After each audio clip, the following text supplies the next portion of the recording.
Salut à tous, on est le 8 août 2023 et enfin sort la collection François Daen en collaboration avec Salomon évidemment, un petit peu dans l'idée de ce qu'avait fait Michael Jordan avec Nike dans le passé qui est toujours d'actualité. François Daen lance sa propre collection, donc on retrouvera évidemment pas mal de choses différentes. Évidemment destiné à l'ultra, comme vous l'imaginez, François est quand même avant tout un coureur d'ultra, donc on retrouvera un sac qui est déjà disponible, des vêtements, toute une gamme de vêtements. Pour l'instant, ça va sortir un petit peu au compte-gouttes au fil des développements. Et évidemment, une chaussure, cette S-Lab Ultra que j'ai ici, que j'ai reçue il y a une grosse dizaine de jours maintenant, avec laquelle j'ai couru plusieurs fois déjà, notamment une grosse sortie dont je vous parlerai sur les crêtes au-dessus de chez moi, ici dans le Beaufortin. Et donc voilà, aujourd'hui, ça va être un petit peu le sujet de la vidéo. Je vais essayer de vous la présenter. Évidemment, je n'ai pas énormément couru avec cette chaussure. Par contre, j'ai beaucoup couru avec le prototype sur lequel ils ont travaillé pendant pas mal de temps. Il y a eu pas mal évidemment d'évolutions au cours des développements. Ça reste un prototype relativement proche de ce qui est sorti au final, avec quelques petits ajustements, quand même des bons ajustements, quand même, faut le dire. Ce prototype, moi, je l'ai depuis l'hiver 2021-2022, donc plus d'1 an et demi maintenant. J'ai beaucoup couru avec ce prototype et donc voilà, ça va me permettre quand même d'avoir un historique un petit peu de comment ça s'est fait. J'ai pu aussi en discuter avec François évidemment au cours du développement.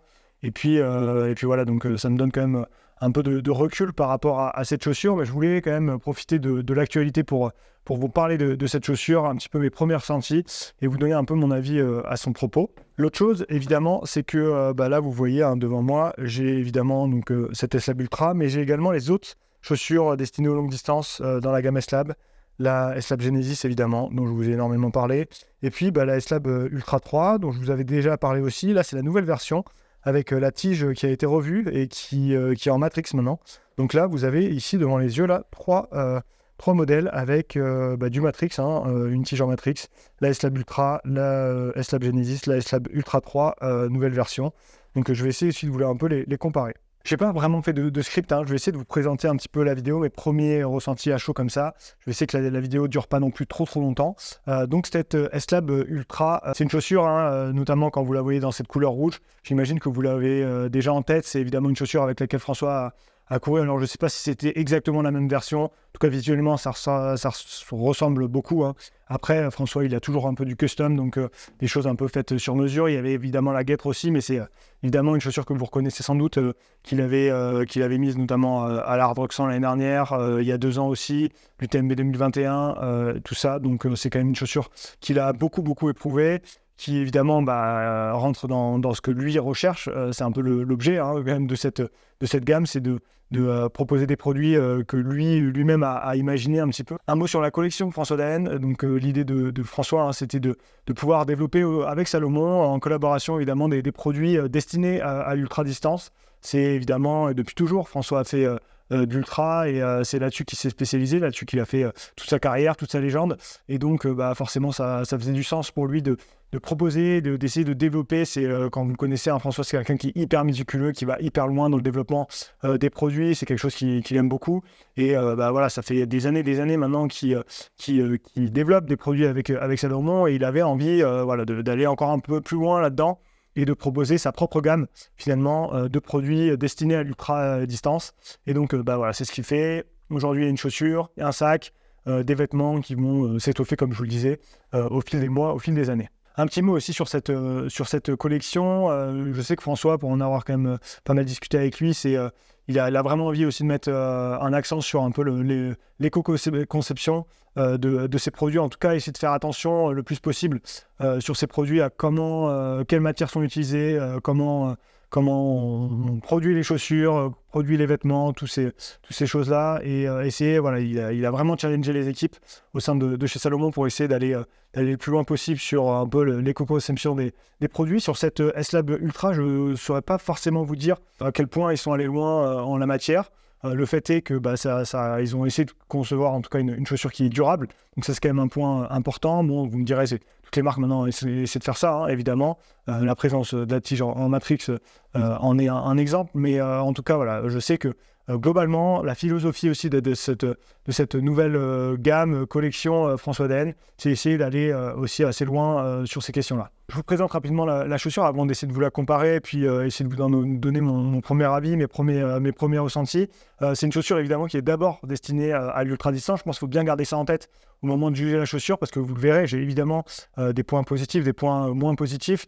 Mais il faut quand même garder en tête que c'est d'abord une chaussure pensée pour les efforts que François a fait toute sa carrière, donc plus de 10 heures, plus de 15 heures de course. C'est là où elle va se distinguer par rapport notamment aux deux autres chaussures que j'ai sur la table de la gamme S-Lab et donc faut vraiment garder ça en tête.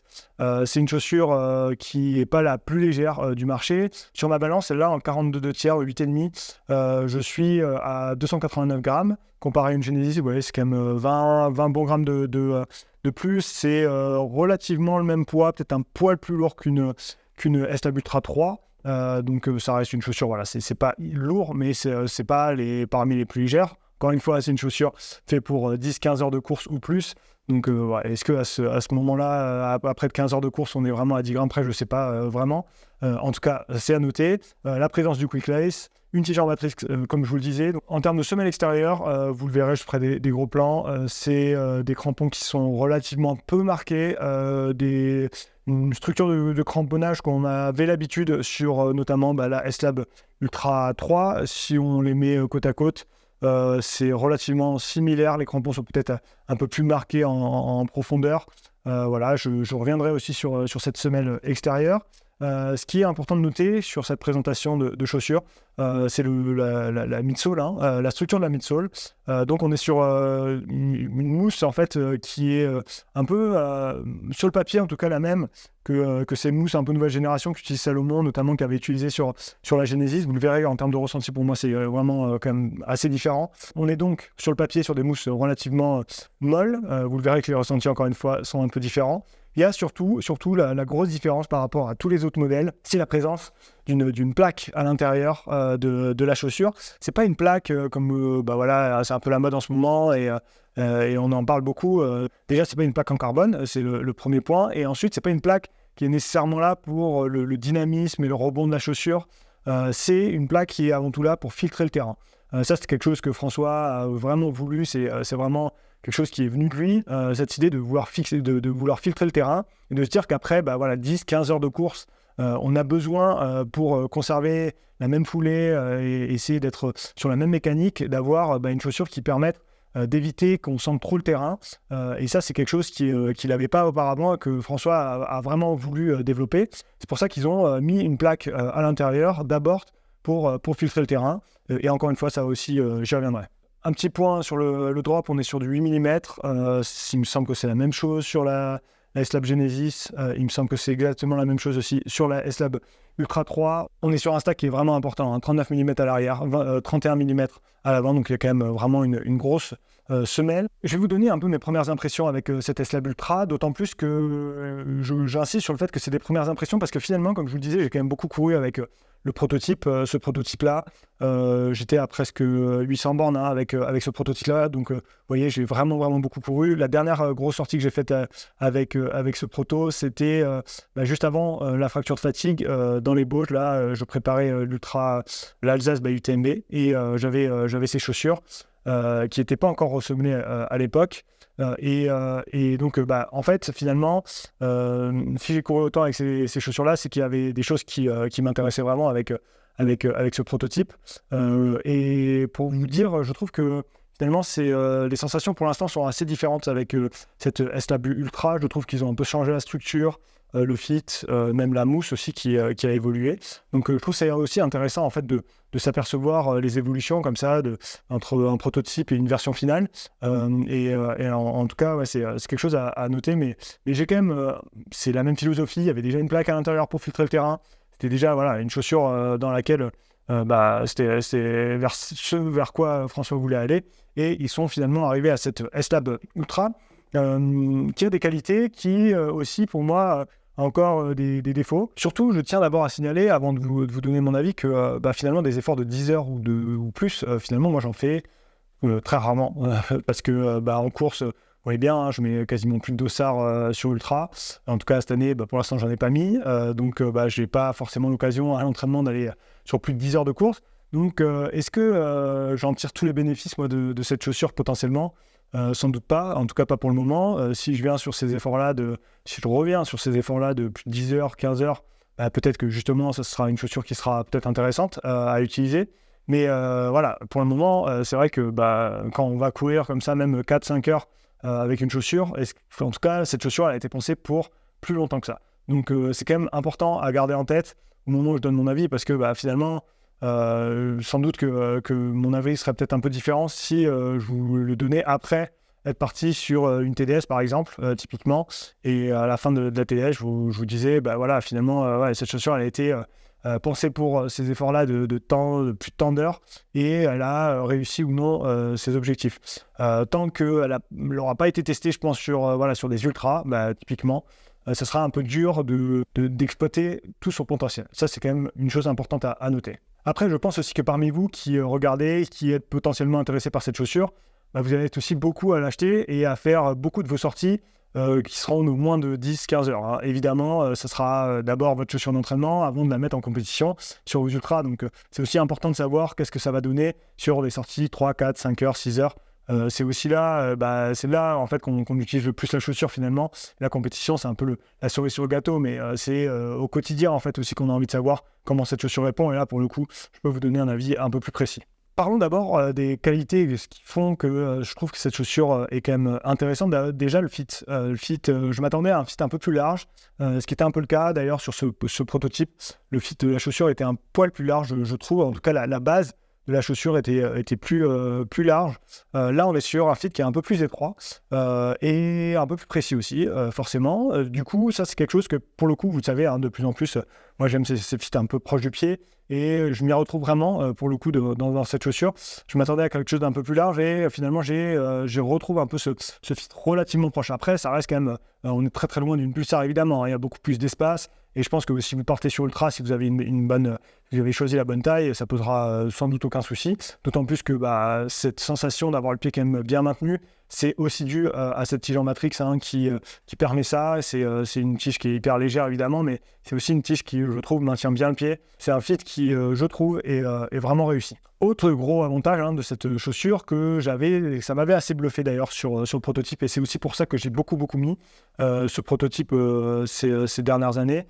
C'est cette plaque dont je vous parlais qui sert à filtrer le terrain. Donc, c'était la première fois avec ce prototype, et donc là, on la retrouve également, que j'avais une chaussure avec c'est une plaque comme ça pour filtrer le terrain. Je ne savais pas trop à quoi m'attendre, et je dois reconnaître que c'est assez bluffant d'efficacité.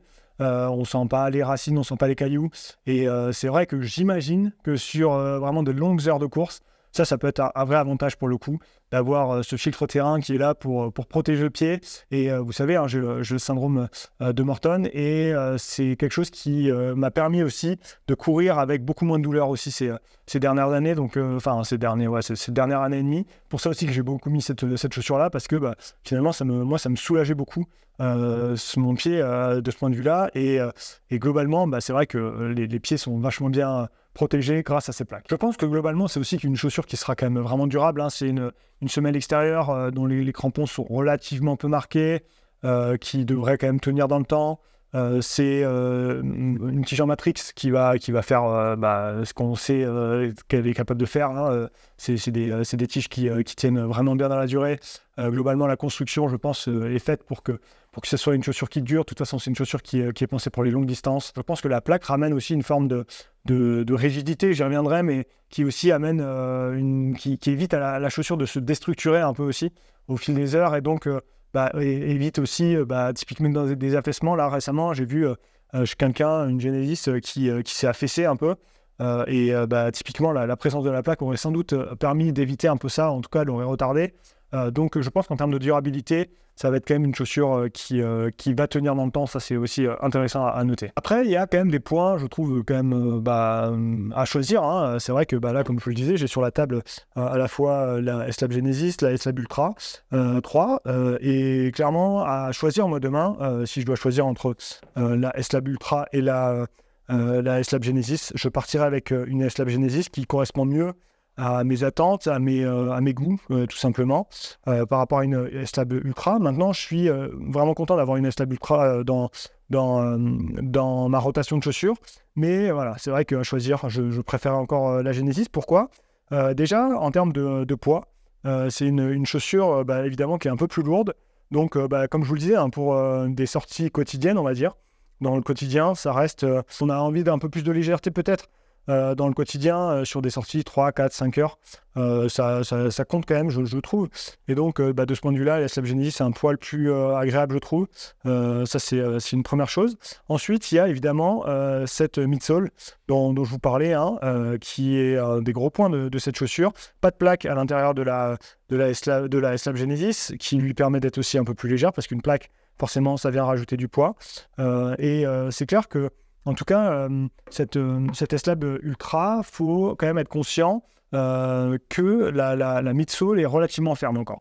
Je vous le disais, hein, ils ont changé un petit peu entre le prototype et cette version finale de mousse. Il y a eu plein d'essais, évidemment, etc. Normalement, cette mousse, ça reste des mousses qui sont relativement molles. Je pense quand même que le fait qu'il y ait cette plaque, ça rigidifie un peu l'amorti d'ensemble. En tout cas, pour le moment, j'attends de me faire un avis totalement définitif là-dessus parce que, en fait, typiquement avec le prototype, c'est au bout de 100-150 km que vraiment la mousse, c'est un peu, on va dire, détendue et est devenue plus molle et je trouve l'amorti beaucoup plus agréable. Donc là, pour l'instant, l'amorti sur cette S-Lab Ultra est relativement ferme et je ne sais pas trop comment ça va évoluer. Donc pour l'instant, je préfère pas trop non plus me prononcer, mais en tout cas, en tout cas, pour le moment, c'est ferme. C'est ferme et il faut quand même le noter. Attendez-vous pas à avoir une chaussure type Speedgoat ou ce genre de choses, ou même du coup une Genesis, hein, qui est un amorti qui est pour moi beaucoup plus moelleux. Et on retrouve plus un amorti de S-Lab Ultra. Alors on est quand même sur des choses bien au-dessus, hein, de mon point de vue. Les gens qui vont encore acheter des S-Lab Ultra 3, je sais pas si on va en compter beaucoup, à part les gens qui ont vraiment envie d'être proches du sol. Là, pour le coup, on est quand même sur un amorti qui est quand même bien au-dessus, hein, de mon point de vue. Mais pour moi, on n'est pas au niveau du confort de l'amorti d'une Genesis, qui est un amorti plus moelleux. Je pense qu'effectivement, on pourra me rétorquer que la présence de la plaque, ça permettra, sur des efforts, encore une fois, de plus de 10, de 15 heures, d'avoir justement encore avec cette S-Lab Ultra une chaussure qui réagit pareil, qui un amorti justement qui est encore le même, là où peut-être une S-Lab Genesis peut un peu se voir son amorti au fil des heures comme ça s'affaisser un petit peu, c'est possible. Maintenant, voilà, pour des sorties encore une fois dans le quotidien, jusqu'à 6-7 heures, je pense que l'intérêt est pas majeur, sauf si vraiment vous avez envie de protection du pied. Là, de ce point de vue-là, la présence de la plaque est intéressante. L'autre chose sur laquelle j'ai pas été totalement convaincu, c'est le grip, la semelle extérieure. Alors je l'ai utilisé, hein, pour vous dire, la première fois, sur une grosse sortie là sur les crêtes au-dessus de la maison, et c'était un jour où il faisait vraiment très humide, tous les cailloux étaient vraiment mouillés, trempés. On était dans le brouillard, c'était vraiment humide, et honnêtement c'était hyper glissant, vraiment glissant. Donc c'est clair, hein, comme vous voyez, hein, cette semelle extérieure, là j'étais sur les cailloux un peu glissants et j'ai vraiment glissé, j'étais vraiment pas très à l'aise avec ces crampons-là. Donc voilà, ça c'est quand même quelque chose à noter. Après sur le sec, il n'y a aucun problème, hein, évidemment. Mais là sur les cailloux humides, je dois vous dire que j'étais pas le plus à l'aise. Donc de ce point de vue-là, je dirais que la Genesis c'est un petit peu un avantage. De toute façon, quand on va regarder, hein, la structure des crampons entre la Genesis et la S-Lab Ultra, on se rend compte que finalement sur la S-Lab Genesis, il y a moins de crampons, ils sont plus larges. Et de ce fait-là, on a quand même plus, je pense, une plus grande accroche, on va dire, au sol. Donc, on a, je pense, un peu plus d'accroche sur le caillou qui fait que on va quand même un peu moins glisser, même si c'est pas la meilleure des chaussures de ce point de vue-là. Ça reste quand même pour moi au-dessus de cette S-Lab Ultra qui, en tout cas sur les cailloux mouillés, hein, c'est quand même, pour moi, ça glisse quand même pas mal. Autre point, dernier petit point, ça c'est un classique, c'est un de mes gimmicks, hein, comme vous le savez, c'est le Quick Lace. Je trouve encore plus que sur le Quick Lace des Genesis, parce qu'il y a ce système-là pour ranger les lacets en haut. Quand on va serrer le Quick Lace, on va vraiment serrer, on va faire vraiment serrer au niveau de la cheville, mais on va peu serré au niveau du coup de pied. Et je trouve que finalement le serrage n'est pas hyper homogène. Donc voilà, personnellement, donc, vous savez, je suis un défenseur des lacets. Voilà, j'ai fait un petit peu le tour de cette S-Lab Ultra par François Daen. Comme vous l'avez compris, vraiment une chaussure pensée pour les longues distances. Une chaussure qui donc a cette plaque qui fait toute l'originalité de cette S-Lab Ultra, cette plaque qui filtre le terrain, qui fonctionne hyper bien pour le coup. Un fit quand même vraiment intéressant aussi. Pour moi, un amorti qui est un peu ferme par rapport à une S-Lab Genesis, comme je vous le disais. Alors, pour le coup, ceux qui vont acheter aujourd'hui des S-Lab Ultra 3, je ne sais pas trop qui ce sera dans le futur. Pour l'instant, ça reste toujours dans la gamme Salomon, mais pour être très franc, aujourd'hui, avec une S-Lab Genesis, si vous voulez vraiment un amorti un peu plus moelleux et du confort, un peu plus de légèreté, ou alors vraiment plus de sécurité, on va dire plus de protection, et vraiment sur des efforts plus longs, cette S-Lab Ultra, je pense que vous avez ce qu'il vous faut pour les longues distances chez Salomon. Cette S-Lab Ultra 3, à mon sens, ouais, je sais pas, à part les gens vraiment qui ont envie de sortir sur le terrain, mais ouais, pour moi, c'est des chaussures quand même, cette S-Lab Ultra 3 qui sont de génération ancienne maintenant, j'ai envie de dire. Et je ne sais pas combien de temps elle restera au catalogue, même si c'est une chaussure qui s'est extrêmement bien vendue ces dernières années. Donc c'est aussi pour ça qu'elle est toujours là et je sais qu'il y a des gens qui sont fans de cette chaussure. Mais pour moi, c'est vrai que cette S-Lab Ultra, elle vient quand même reléguer loin cette S-Lab Ultra 3. Et la Genesis, ça gardera pour moi aussi une place très importante, même si, encore une fois, si je devais choisir demain, moi, c'est une utilisation. Dans mon utilisation, j'aurais plus envie d'avoir une Genesis plutôt qu'une S-Lab Ultra, mais je comprendrais aussi qu'il y a quand même des gens qui soient intéressés par cette chaussure et qui forcément cherchent les qualités aussi que cette chaussure amène, avec notamment cette plaque filtrante qui permet aussi sur vraiment les longues heures de course d'avoir un pied qui est quand même protégé et qui permet aussi d'éviter pas mal de soucis qui arrivent sur ce genre de course super longue. Voilà, j'en ai fini de cette présentation. N'hésitez pas en commentaire toutes vos questions comme d'habitude. Puis nous, on se retrouve très vite pour une prochaine vidéo. Allez, ciao à tous!